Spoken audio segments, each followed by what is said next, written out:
Hello, and welcome to the No Password Required podcast. We're here at the Threat Locker podcast studio at Cyber Florida's Sunshine CyberCon. I'm your host, Jack Clabby. I'm a cybersecurity attorney at Carlton Fields. And with me is... I'm Kayley Melton. I'm the Director of Strategic Initiatives at the Cognitive Security Institute, and as always, the Bob Ross of InfoSec. So Kayley, it's great to see you in person. We typically record this remotely. Yes. So it's nice to be in the same room.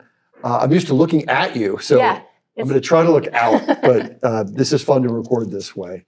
Our guest today, who we have met, is Kathy Collins. Kathy, welcome. Thank you. Kathy is a security consultant at Secure Ideas.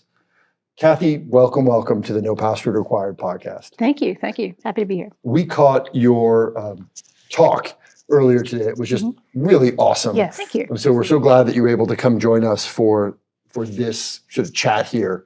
Your story is a really cool one, and I know to some degree what you do to us is extremely cool, but you've also done other cool things in the past. So now you are a pen tester, which is one of the coolest jobs in this cybersecurity world, right? It's what a lot of the students want to do when they graduate from these programs.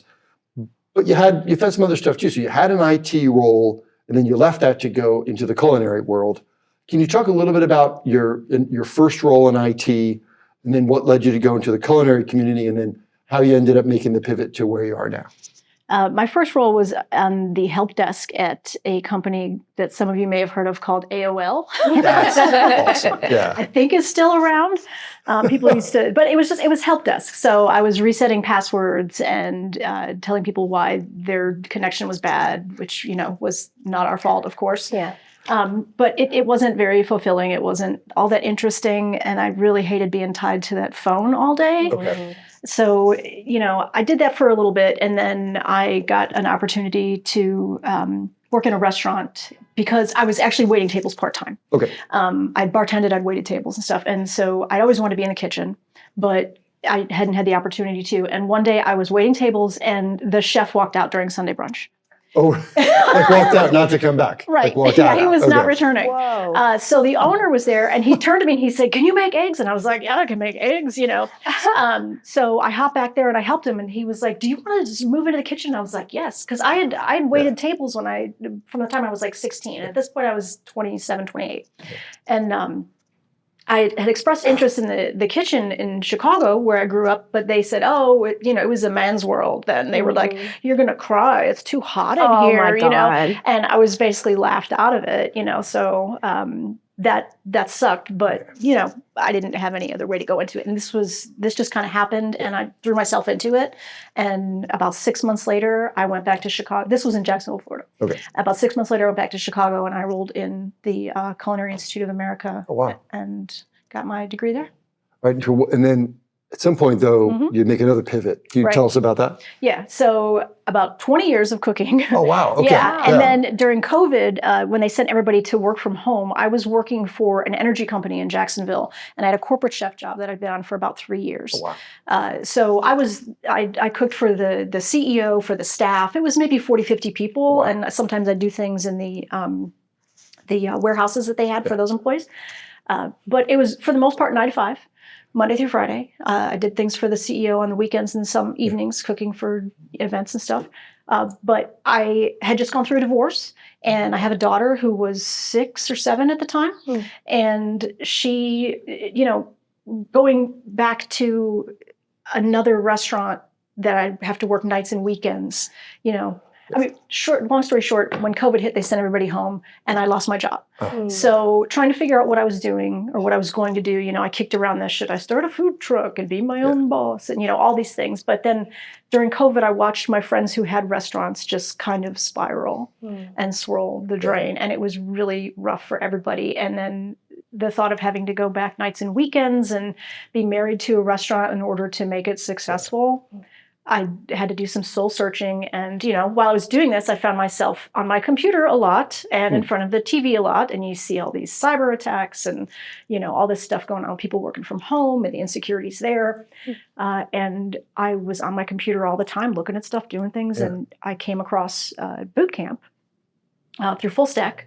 And I looked into it for a few months and finally decided that I want to do it. I was like, I've always loved computers. I was in IT before. This sounds like way more fulfilling, you know, and better quality of life. Like all the things just kind of lined up. So I did that for 6 months, went through that boot camp. And shortly after, I was offered the job at Secure Ideas. It happened really quickly. Wow. They said, it's going to be months before you get a job and all that. But I was able to leverage the skills that I had learned in the restaurant and managing people and, you know, all the business acumen and everything. So those skills that you don't think are transferable, they are. That's great to hear. You know? People and people problems are similar across the board to some exactly. degree. That's really.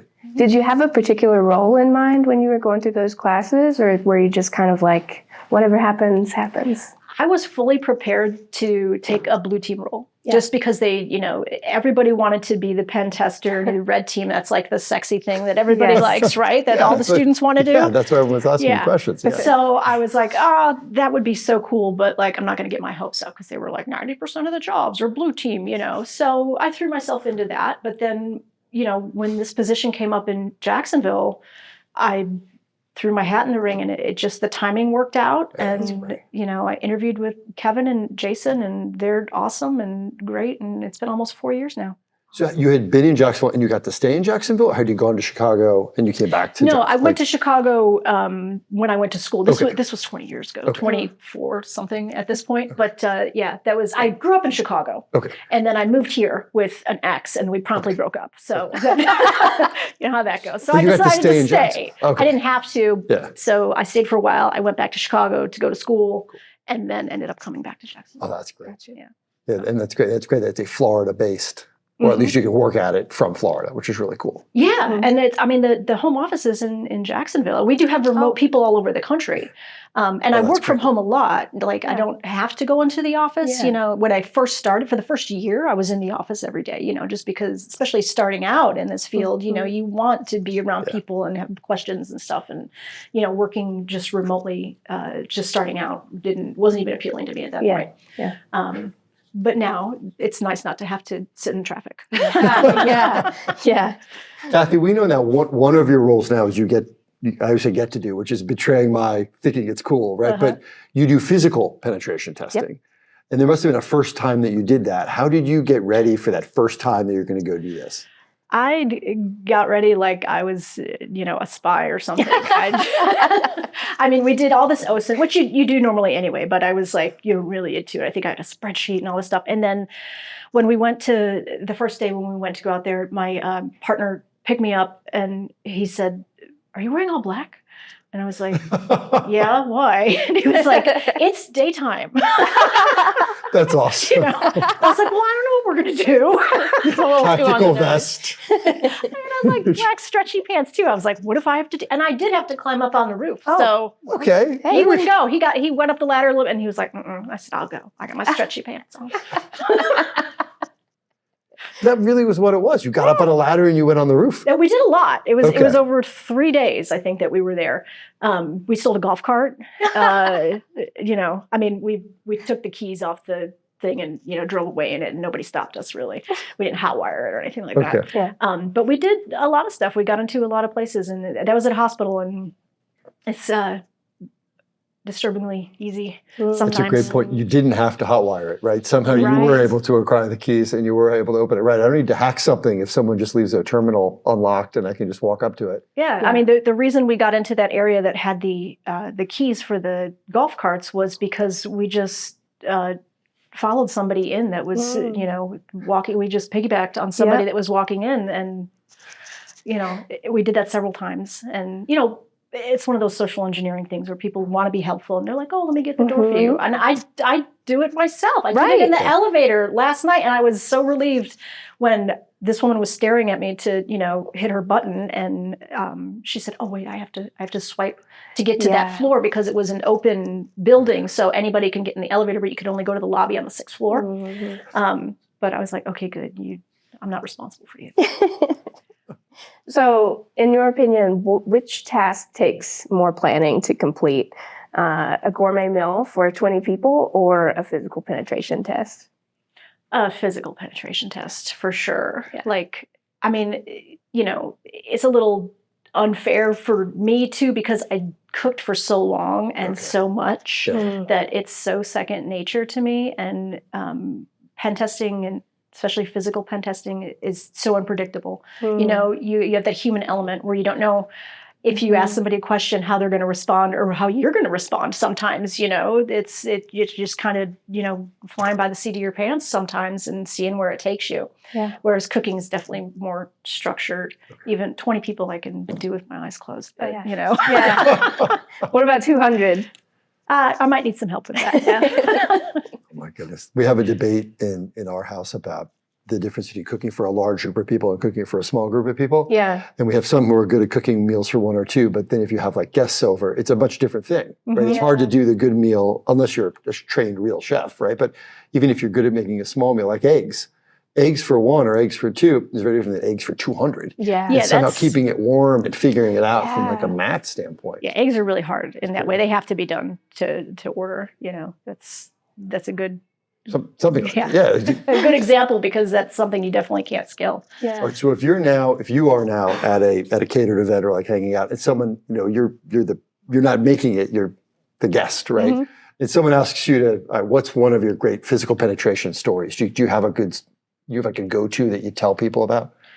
I mean, the one that I mentioned about the hospital, some things happened there towards the end that were pretty exciting. And that one, they had gotten this new like eye in the sky type surveillance system, and they wanted to test it. Okay. So they told us that, at the end of the engagement, they said, they took pictures of us that morning, and they said, later on, we're going to put out an APB or whatever they call it, nice. And we're going to say that you are suspicious persons and, see how long it takes them to find you. Well, when they put that out, we were on the golf cart driving around, and it was raining. It was pouring rain. And we were like, this isn't fair. Like, nobody can see us. Like, I don't know how well these cameras can work through the rain. Okay. So we decided to get off and, walk through some of the hallways, and nothing happened. And then we went into another building, and as soon as we walked in, there were two security guards, and they said, whoa, whoa, whoa, whoa. They were like, stop, like they were a little bit panicked. Okay. And we were like, what's the matter? And they were like, you stay right there. And like getting a little bit aggressive. Okay. So I started to back up, like to walk towards the door. And she said, you got to stay right there. I said, I'm just going to the bathroom. And I was going to turn around and leave. I was like, I don't know what I'm doing, but let's see what happens. So as I started to walk towards the door, an armed police officer walked in, and out of breath. Oh. And mad after running in the rain because they called her to come over.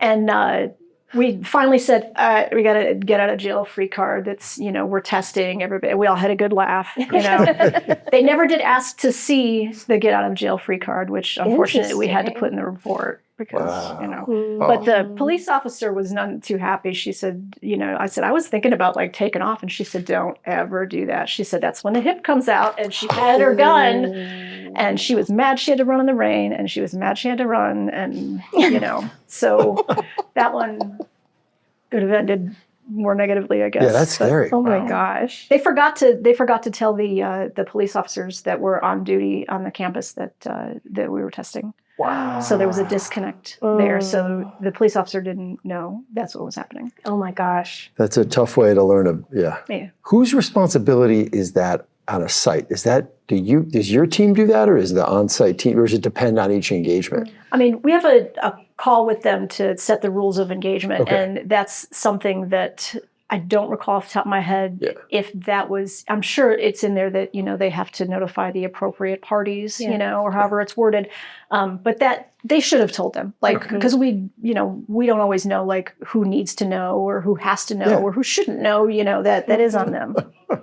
So I've heard that your culinary career once took you to a major fundraiser at the historic Florida Theater, where unfortunately Florida happened and nearly turned the whole event into a disaster. Yeah. Can you share that with us? Yes. If you're familiar with the Florida Theater in Jacksonville, I think it's already had its 100-year anniversary. So many years ago, they have an annual fundraiser every year, and it's a big deal, and a lot of restaurants and caterers bid on it, and I really wanted it. They were like the restaurant that that I was running inside the Museum of Contemporary Art was right down the street. Yeah. So we had a great location to, you know, I could make the food better because I didn't have to like, because there's no kitchen, you know. Mm-hmm. So Okay. we were, you know, we had to do a lot of the prep work ahead of You time. bring it with you. Okay. Bring it with, so we were close by. We had the hot box and all that stuff, but there's still stuff that I wanted to do on site. So we had a table, like satellite kitchen, set up in the alley.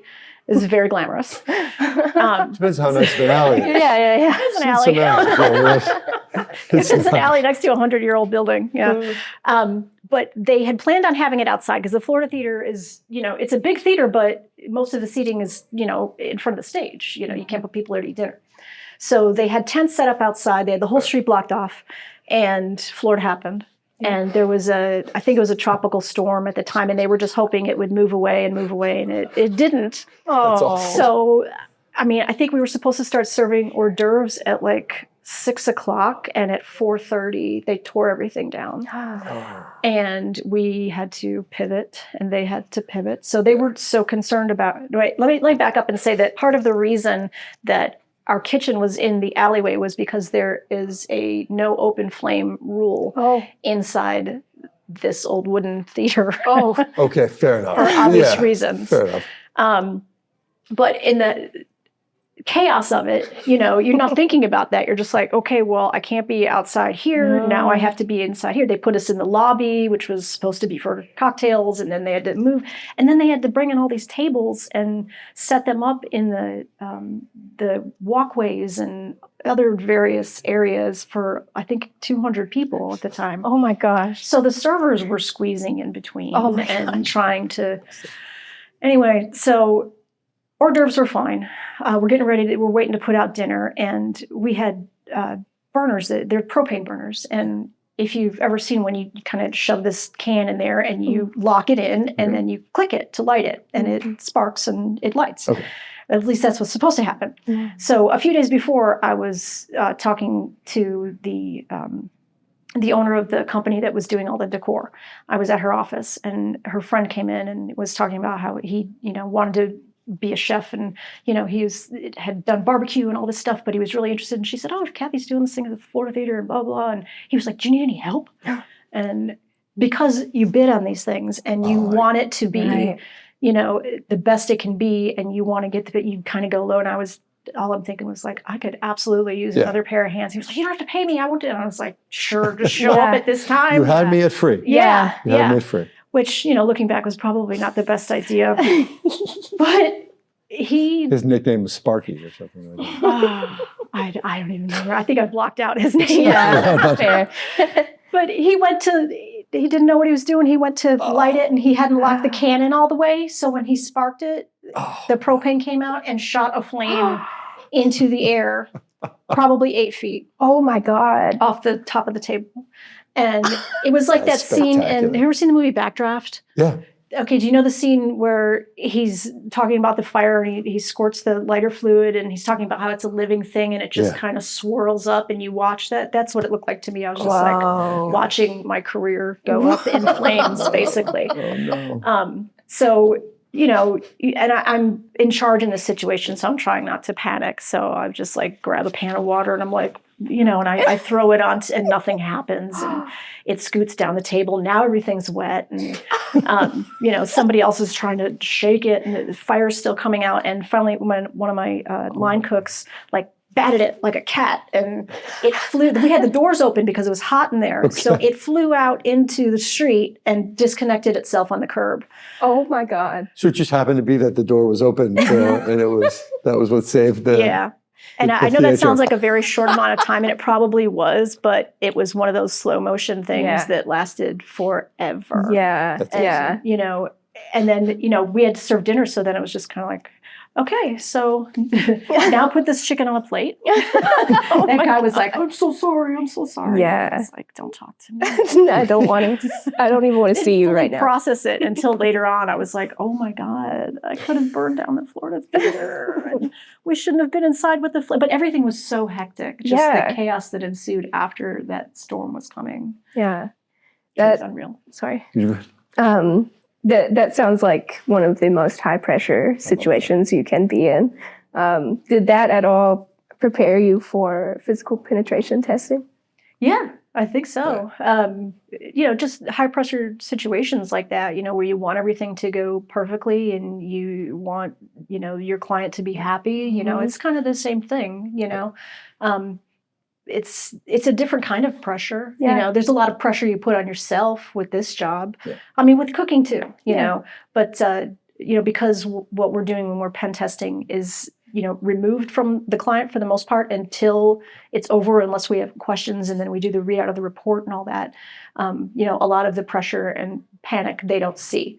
Oh, I see what you mean. Yeah. Okay. That makes So sense. when you're cooking, especially because I was in an open kitchen for many, Yeah. many years, when things happened, the whole dining room saw, you Yeah. know. So you had to keep a game face on pretty. It makes you wonder if like people's desire to cook even in the home, is inversely proportional to the idea of the open kitchen in the house. Like I kind of wish like I had a kitchen that had a door. Yeah. So I could go into it and cook. And Nobody then, saw it. yeah, you're like, why are y'all watching me doing this, right? Like, I would prefer especially if you not have to a be. kitchen, because our kitchen has it's not an island, it's a peninsula, whatever, and but it's open to the dining room and everything. So everybody wants to stand in that square in the kitchen, and I'm like, you can stand on the other side of this right here and see exactly what I'm doing, and I won't back up into you with a knife in my hand, probably. So one of the things we saw this morning in your talk was that you are a horror fan. Mm-hmm. I'm a big horror fan too. And we talk about from time to time movies that we like and things like this. But one question we want to ask, right, is like there doesn't seem to have been a big budget cybersecurity horror film. Like there have been cyber films, we kind of joke around about them. And obviously there's a lot of horror films, but there hasn't been a big budget cybersecurity horror film.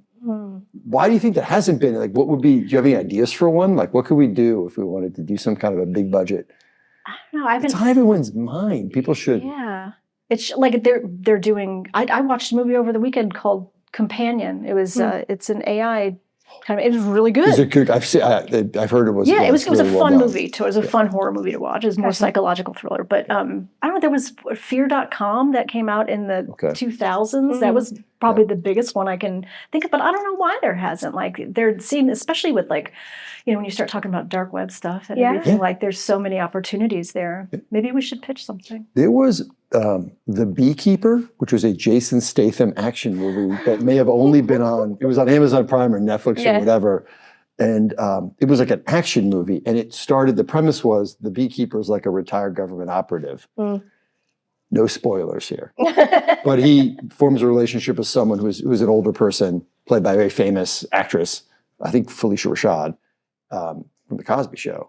And she becomes the victim of an online scam. Oh. But then he, comes out of his, retirement to go and extract vengeance. Yeah. And it's a great movie, but it's not a horror movie. It's sort of more told like an action tale. But that premise could have been, like a person's life starts falling apart because of some social engineering that kind of grabbed up in it. Oh yeah, and that's what most of them seem to be like. Awesome.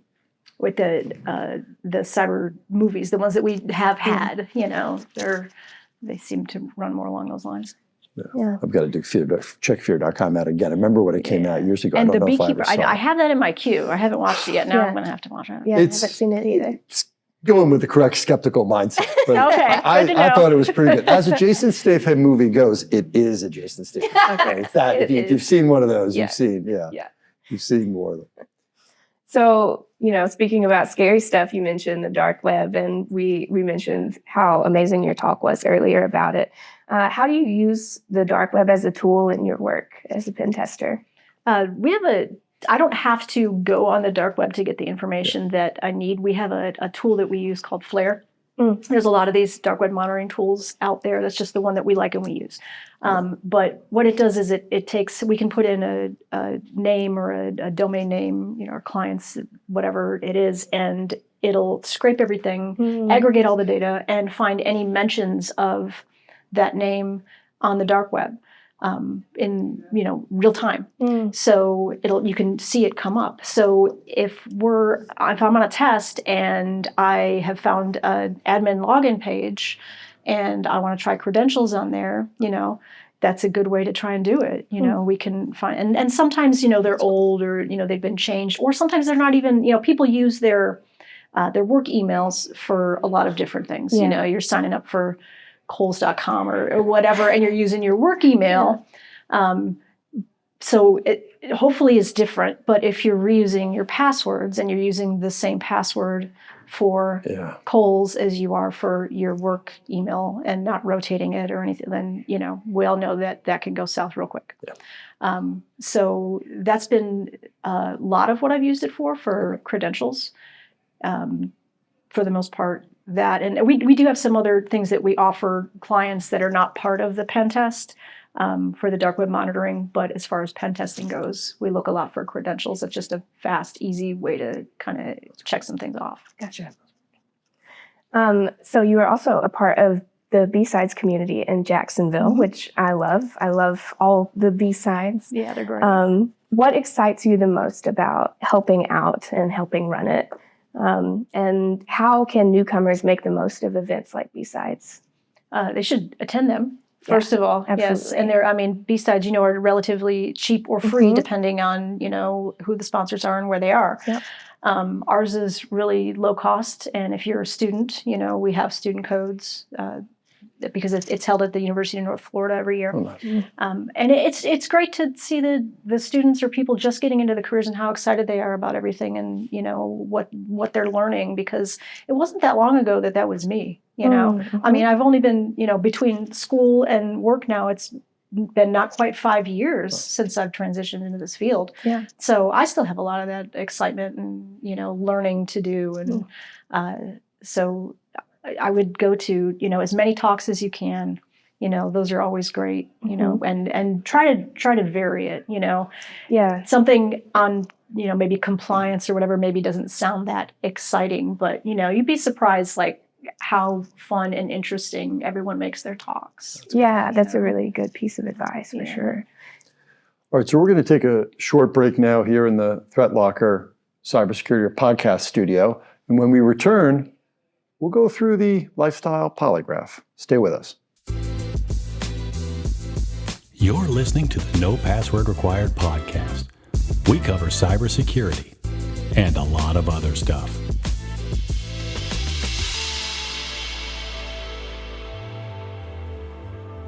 All right, welcome back. As many of you know, the Lifestyle Polygraph is a test used by the federal government to determine if a person is worthy of learning some of our nation's most important secrets.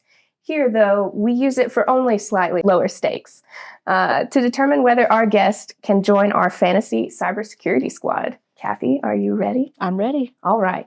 Question number 1. Which horror movie villain would make the ultimate on-site pen test partner, and what role would you assign them? Hannibal Lecter. Oh, that's a good Oh, choice. Day. That's a good choice. I mean, for an on-site for a physical pen test, like the social engineering alone, Yes. like, you know, he can pose as a professor, a doctor. Like, I don't think it matter where we'd be, as long as I can get him off of the, you know, refocus him from the eating people Right, thing, right. you know. And Yeah. me, like, I don't know, I feel like we would be buds, Yeah. so he probably wouldn't eat me, but you know, I think he'd be number one.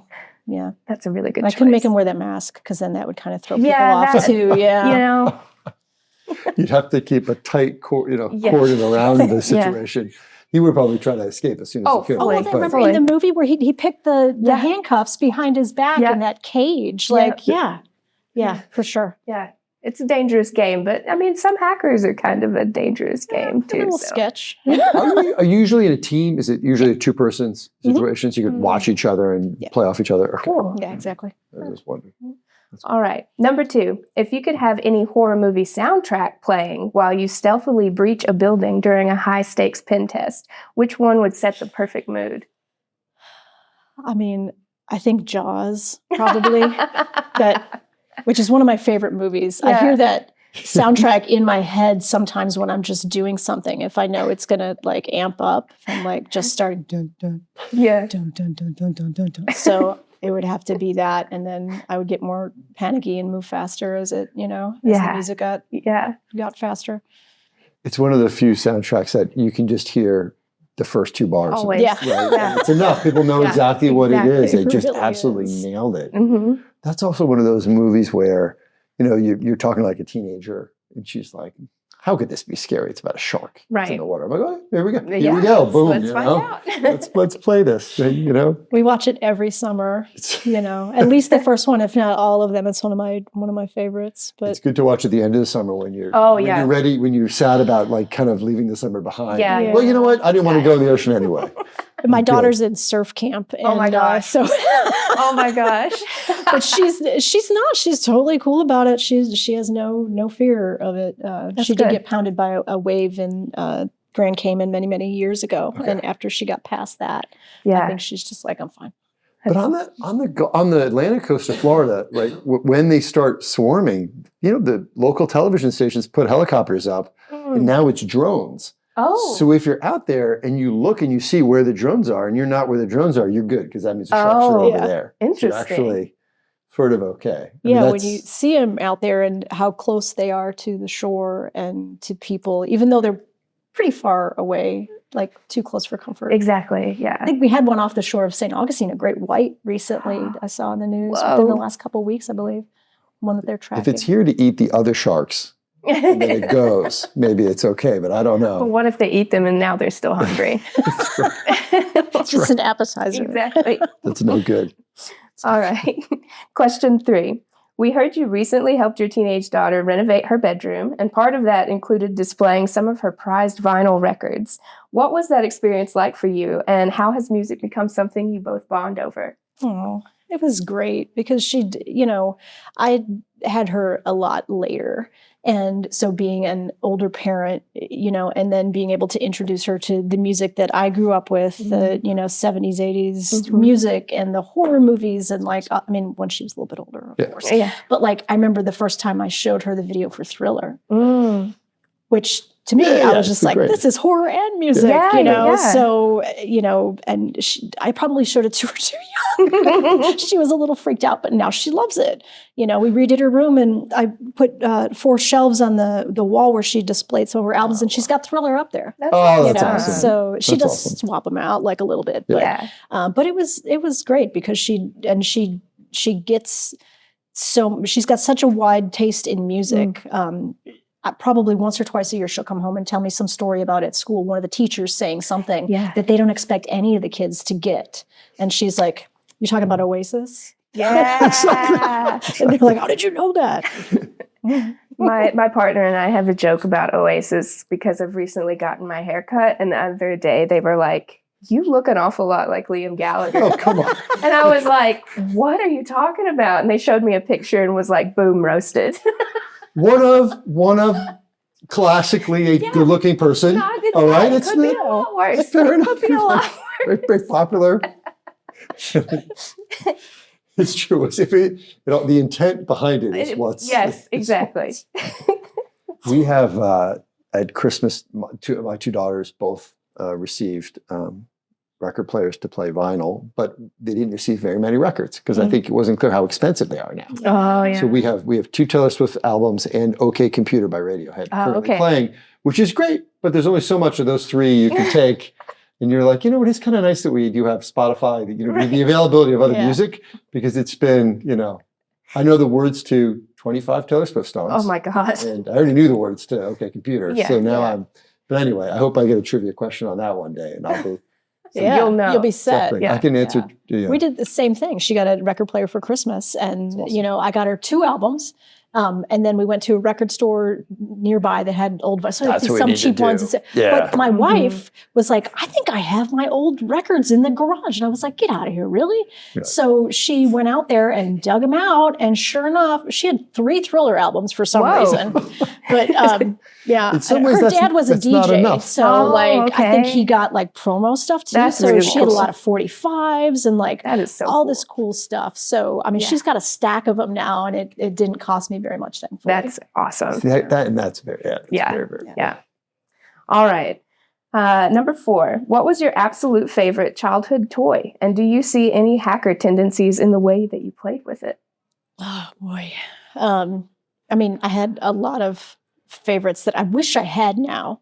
They're worth so much money now, right? Yeah, of course. But I did have an easy bake oven. Oh, okay. And I remember my mom giving it to me and me being so excited about it and like reading the directions, Yeah. but not realizing, 'cause I don't know, I must have been like 7 or 8, but Yeah. you know, this is the 80s. They just like handed you, the Yeah. clients were like, go for it, you Yeah, know, that's right. make a cake, kid.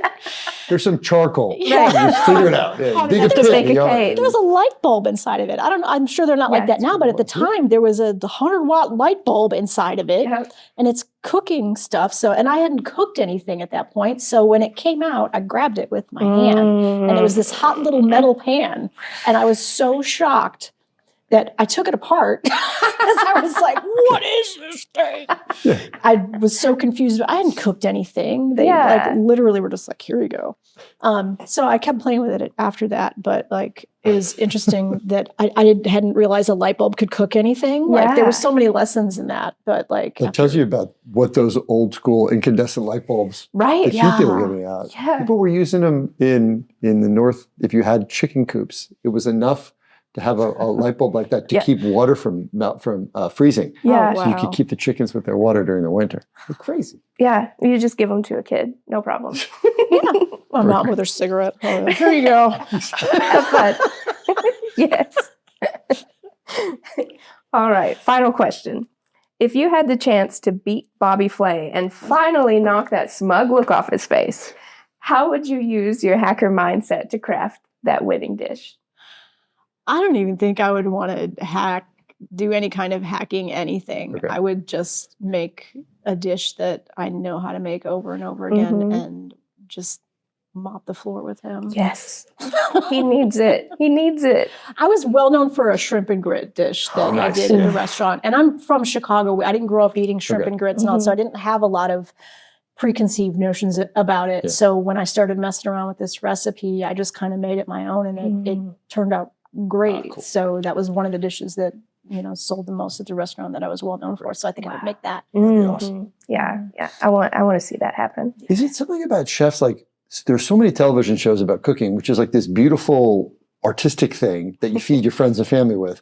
But then they set it up so it's a competition. You're right. Yeah. Like, is there chefs just like that? Or is that a TV thing? I think that's a TV thing. Okay. You know, because like when was it Gordon Ramsay, Hell's Kitchen first Yes. came out, I couldn't stand him. He's I was so just mean like, to each why are other. you So so mean? You know, because I've worked with chefs before that have yelled and thrown stuff and all that, and it's no fun for anybody. You know, I mean, it might be fun for them. I don't know, Right. but over the years, I've learned more about him, and I think it's all just for show. Yeah. Like I don't Okay. think he's really like Yeah. that. You know, I think it's for show, but it made me angry in the beginning because. You know, it's one thing to have like a competition where there's some big prize at the end, and you know it's really based on how good the food is. But you know, they always got it with those reality TV shows. They got to throw those little Oh yeah. things in there and Oh yeah. pump them up with alcohol, and you know, Sleep deprived. yeah, and- exactly. Yeah. Why did we Make just it give really them 20 super minutes? hot. Give them 2 hours. Right. Give them the amount of time it takes to make it Right. good. It's like normal amount of time. Right. Because they're hoping to make good TV. They're Oh. hoping somebody's gonna lose their shit and like, you know, Yeah. yeah. All right, Jack. What do you think? All right. So, Kathy, you do have what it takes Yeah. to make our Fantasy Cybersecurity Squad. You had us, frankly, at Backdraft. Yeah. You had us at Backdraft. Yeah. And it was a nice capstone to just think about what it would be like to taste that delicious shrimp and grits dish. And So- see Bobby Flay with a frown on his face. Yeah. So, Kathy, thank you so much for joining us. If our listeners want to learn, more about you or more about Secure Ideas, how can they connect with you guys? Securideas.com Okay. is our website, and we've got a lot of information and resources there. We've got a blog, knowledge article, all of our services, and pricing too, which is something that you don't see a lot, but we're very transparent about that. Yeah. So, I would definitely encourage people to check it all out. Cool. All right. Well, thank you, Kathy. Thank you very much for joining us today. Thank you. All right. That wraps up today's show. I want to thank everybody who's here in the live audience too. We have Kurt Sanger here from Buchanan Ingersoll, kind of a well-known cybersecurity celebrity, and we did a little bit of a teaser for about a couple episodes down the road. We may be seeing a little bit more of him. So thanks, everybody. Enjoy the rest of the conference. And if you're listening and you attended the conference, I hope I got a chance to visit with you over the 2 days here in what should be sunny Tampa, Florida, starting tomorrow. And thank you again to our sponsor, ThreatLocker, here for the podcast studio. We really appreciate your support. Thanks for listening to the No Password Required podcast. Join us next time for more with your favorite cybersecurity personalities. In the meantime, consider liking, subscribing, and sharing this episode. You can find us on social media at No Password Pod. The show is produced by Cyber Florida, and a special thanks goes out to our friends at Carlton Fields and Reality Shift. For more information, visit our website at cyberflorida.org/pod.